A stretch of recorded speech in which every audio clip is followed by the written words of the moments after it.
Hi, and welcome back. Last time we left it basically with your heading and description. We started by putting some animation around the image part. Okay, the prismatic image. We actually animated that, and what we had there was we had. If I just run that npm run div. Okay, then go to that one and just open it. Command dot. Open it there. As it comes into the animation there. The text is underneath and can't see it at the moment, but that's what we achieved last time. Okay, so what we're going to do now is we're going to animate the text for these two bits. Okay, what we'll do is we'll start off with the top one first because the second one's just going to be a repeat of the other bits. So we'll start off there. I've created a file, an empty file in components called animated text. Yeah, and to create that you can just do rcf well just basically create that there, RAFC, and that should give you a quick shortcut to actually create that. And then once you've done that, we can actually start to build this up. So if we start off just by creating the props for it first, and these are basically fields we want to bring in. And we need the rich text field from there. Now that's not working. Why? Because we've done it as a function, not as a type. Because these are types. These are the fields that are coming in from the other one, and we've got to create the types first before we can use them in the bottom here. So the type we want the field to come in, and that we give it a generic name rather than just text or something like that. Because this is a component, we want to be able to use it everywhere. So now we can go field. We give it an ID of a string. Class name again is a string, and we'll make that optional by putting a question mark before the colon. And then we do stagger amount, again optional, and that's going to be a number. As optional again, but this has got to be a React element type. Okay, and then we want the duration. It's got to be a number, again optional. Align, and this is going to be basically center, left or right. So center, and we do start or end. Okay, so start is left, end is right. And I'll get my typing working. And then we do trigger start, and this will be a string. Trigger end, going to be another string. Okay, so those are your various those are your types we've actually defined there. The actual this is to keep it very, very strict and held together, so you don't expect anything other than these particular values to come in. Okay, then we come down here, and then we put some curly brackets within the parentheses, and then we'll open that up, and then we can basically just copy all that, the top bits, just copy all that into here, and get rid of all the bits we don't need. So get rid of the top bit first, get rid of the bits there, don't need that. Figure them out, as we'll get rid of it all and bring it back in a minute. Leave the start one because that's what we use first. Now we can start doing that, start typing in. As you can see, I put in top 8% there, and we'll do bottom 20%. Stagger amount, give it 0.1 to start with as a default value. As component equals, and we'll give this a default value of div. Okay, on that one. Then there's the duration. 0.8 to start with. It doesn't really matter because we can pass these values across. Okay, on that one. Now, then what you've got to do is you've got to come down between the curly brace and the closing parenthesis. We've got to put the animated props, text props there. So we just put that in there. Animated props, copy and paste that into that. Okay, so now that's changed all these from red to yellow, the lines underneath them. That means it's recognizing the values we've set up, or recognizing the elements we set up here, but we haven't used them yet. So if we come down here now, and we do const component ref, now the reason I'm creating this is so we can actually target the elements down here. Component ref equals, and we use useRef from React, HTML div element, and null. Why I've given it a full point there I don't know, but there you go. Now that's got a red underscore because we haven't imported it yet, so import that, do command period, and that should bring it to the top here. Okay, then const words, so we create an object here, and this one's going to be as text field. Remember the generic word field we had above, and we're going to just split that. Got a dot there, for some reason I keep putting full points after equals. As text field, we're going to split that, and then we're going to split it on the space. We're going to basically make that individual words. Okay. Is that coming with text on that one yet? No. So I'll put that back in a second. And then using gsap, this is a bit like use effect in Next or React. So this here is going to create. We're setting our functions within this. Okay, so go use gsap, do it parentheses, and we can give it a variable, and we do this one gsap match media, and that's gsap register plugins, use gsap. I'll register scroll trigger as well, but I haven't covered that yet, so I'll register that straight away, and we'll come back to it in a second.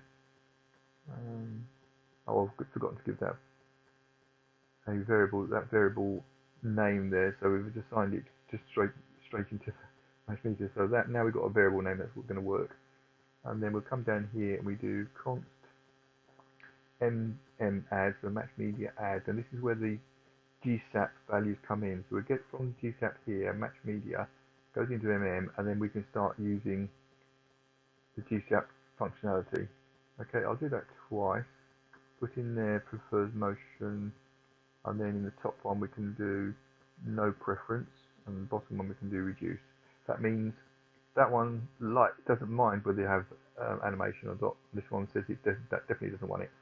So we go to give it some space, and then go to the top, and then we give it the second part because that was crying out because we had one component part of it there, but it requires two elements. So now we can start doing an arrow function, and you see now, as you can see now, it likes it. So in the inside, we'll open the arrow function up, and we do gsap 2, and then give it parentheses. Okay.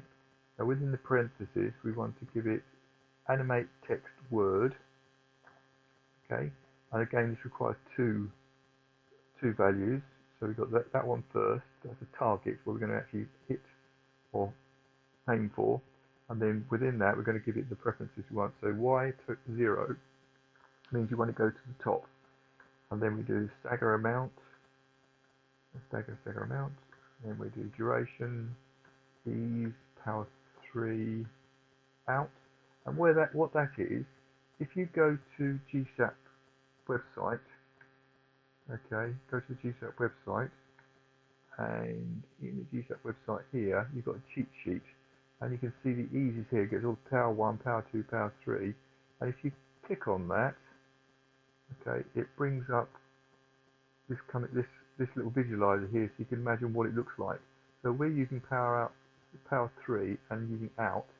As you can see, it starts off, goes up fast, and it slows down as it gets to the top. If we were to do in, it starts off slowly at the bottom, then speed up, shoots up to the top. Then you can do in and out, where it goes slow and then slow, but fast in between, so in, out. Okay, so it starts off slow, shoots up, and then slow at the top. Okay, but I like that one. And you can play with all these, and the visualizer is quite good, but go to the cheat sheet first, and it gives you, that gives you all of the options and bits and pieces this does. As you can see, there's loads and loads of bits and pieces. Okay, so go back to that game, and then we power out, we give it scroll trigger. And what the scroll trigger is the point of where you want the animation to start taking place. So I will put here scroll trigger and the trigger component ref current, so that's what we want to actually recognize. And then when we're doing start, we do trigger start and trigger end. Now if you look there, trigger start is top 80%. So when the slice comes up and up and up and up, when it's about 80% of the screen, then the animation will start. It will start working as you're scrolling up. And when it gets to the bottom, it'll end when it gets to the bottom of 20%. So when the bottom comes up to 20%, that's when it is. So it's basically 18, 20. That's what so it starts and finishes at those sort of times. Okay. Then we'll close all those. Got a semicolon there, not comma. And then we'll come down to this one. Prime, because we haven't got two elements in it, so we'll do that. We'll create an arrow function within there, and it's happy to. And this one, because we want to get rid of all the animations and bits and pieces, we'll clear everything out, clear all the styling and the animations out completely. So to, and here we got the target class, and second part will be the options. We got duration 0.5 as a fraction of a second. Opacity 1 to 100%, ease none, so you don't want to do any of that fancy slow in, slow out, and fast in between, all that business. And then we want Y0 straight to the top, and stagger, and we can do 0. So you don't want any staggering or anything like that. We want it straight in on the page. No, just that done, just done. Okay. So next we'll close those. Then we'll create another couple of parentheses after this lot, and we'll put the scope. Okay, so you got to scope out what we were doing, and the scope is going to be component ref. I keep mentioning this. We haven't actually created it yet. It will be done imminently. So we come down here. I'll get rid of that div in the middle, and we'll do component, which we created above. Okay, so if you go to the top here, you've got somewhere up here. You've got component. I'll carry on up. Component. There we go. As component div. Okay, so that's what component that component there is what we're going to use here. Okay, so within those, I'll put open and close them. I'll bring that down, and we do ref component ref. And now I put that in outside of the outside of the element, so I've got to put it inside. That's the reason I've done that. And now we can put some classes in there. We can do CLSX, okay, because we want this to within parentheses, not within parentheses, within curly braces. Add some parentheses, and you can do animate text, and then text balance. So you can balance the text up nicely, comma, and then we can do a line. Now the comma and the line here, the line there. Remember we did start, center, and end. Well, this is what we're going to. This is where we're going to use that. So the align. So if it equals, so you do equals equals equals, and if it equals center, put it in the quotes. Then what we'll do is we'll give it a ternary operator. No, we won't give it ternary. I'll give it to stand down, and then you just do that one as text center. Then I'll copy that and paste it twice more. Then change that one to end, that one to start. Then we've got right and left. Okay, so what this does here is, if it's a line is center, it'll put that into it. If it's a line is end, it'll put the text right in. If it's a line start, it'll put text left in. So put those, whichever the line value is set, it'll attack it. It won't do all of them. It'll just do the one we've actually done, or the default value. Okay. So now we put the class name there. Now that's all the other classes that are passed across. So remember at the top in here we've got class name string. This is one of the values that can be passed over.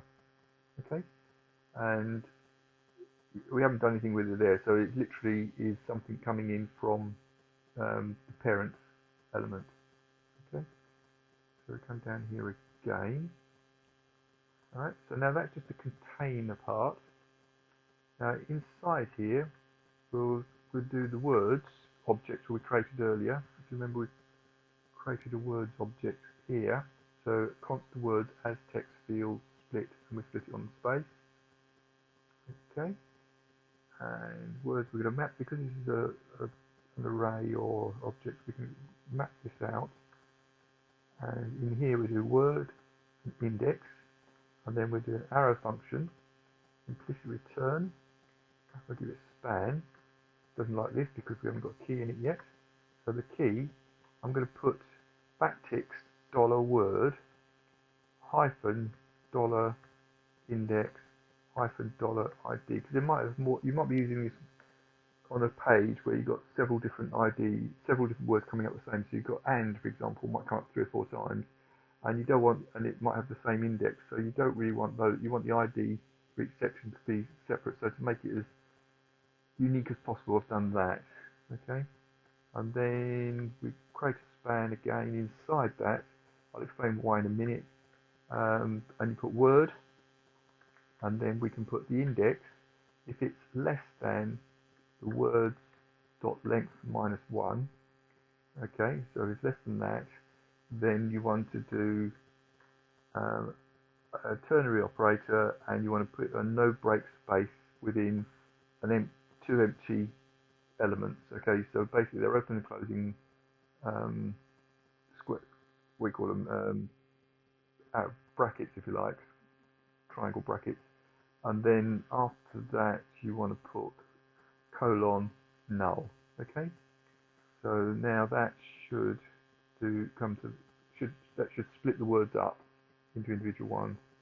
Okay, now what we'll do at the top here is I'll add a class name. I'll give it a margin bottom 0. We can come back and adjust that if we need to. Inline block, overflow hidden, padding bottom 4, and then we'll do in here we'll do class name and animate text word. Don't need dot there. Empty 0, so margin top 0. Inline block. Translate Y, and we'll have a custom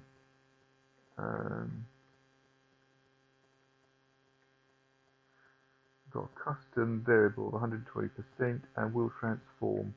Okay, so that's done that. But one thing I'll notice is got a square bracket there. This went off, and okay. Text word, yep, that's fine. There, I don't need the equal sign because it's just a that. I've done wrong one here.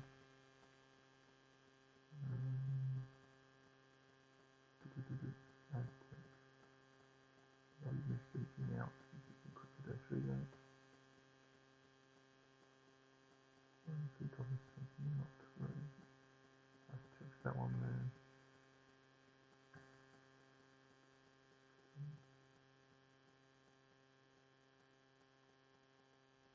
No, see, it's fine. Done. Right, okay. Right, so that's that. Now, we've created the function, but we haven't used it. It won't show anything on the screen yet. So if we come to this one, and where you've got that bit there, if we basically comment that out to start with, I'll keep it there for the minute because we'll need that.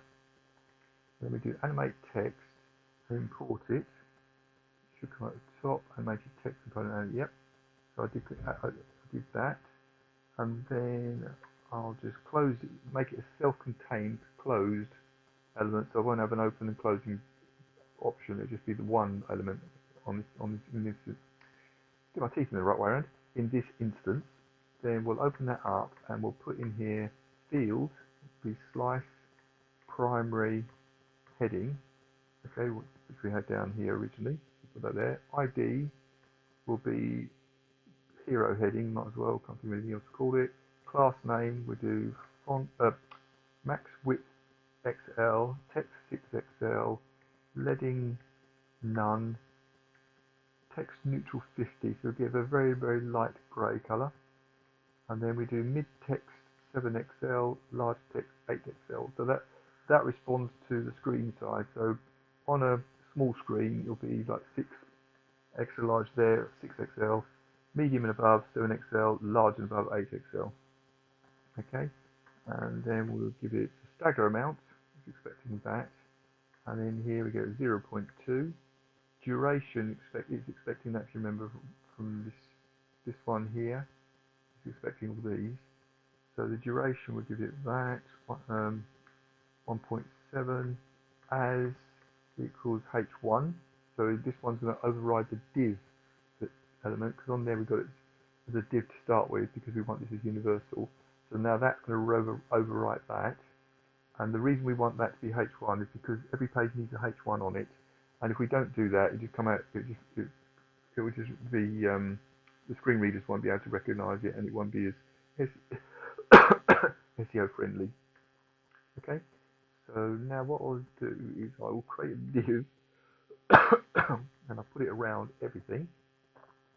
And in the div we'll do class name, relative, flex, H screen, flex column, and justify center. Okay. Then I'll bring in the fade in component we had earlier, around this bit down the bottom here. Okay.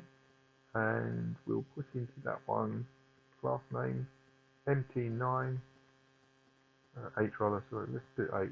Mine 9 might be quite a lot. And then we'll give it some bars, delay 1.7, duration 1.1. That should be all we need on that. Translate 25, NT6, next story, yes. Text large, text balance. Yeah, that should be everything on there. Okay, so like that. And if we go back to the page, we've got use ref here. Now the reason that's come up with that is because that only works on a client side. So when we got use ref this one, we built this, and at the top to make this client, it defaults automatically to server side. So what you've got to do is at the top here, you've got to put use client. Okay, save that. Go back to this one again, and gsap there, we haven't imported that, so as you can see it's not imported on there, so we've got to go to here and import gsap from gsap. Okay, and then that comes in, as you can see there. So that, if I refresh that again, it does what you want it to. That's your animation done on there. I hope that helps. Take a little bit of time to learn, learn gsap, because it is really good. All this is hidden in the background. Okay, so you can call on any of these bits and pieces, and as you remember, we did the power. That's quite a nice little tool to play with there. You've got all different options on the plow there. You've got bounce if you wanted to, like that, coming in. You've got elastic, Okay, you've got explosion. Yeah, so you've got all sorts of things you can play with. I like doing it. It's quite therapeutic. Okay, but so when it comes down to it, that's what we were trying to achieve with this one. And once you've done that, we'll come back and we'll probably create another full page, like an about page or something like that. I don't know which. I haven't decided yet, but the next video will continue from this one. Okay, so I'll just stop that now.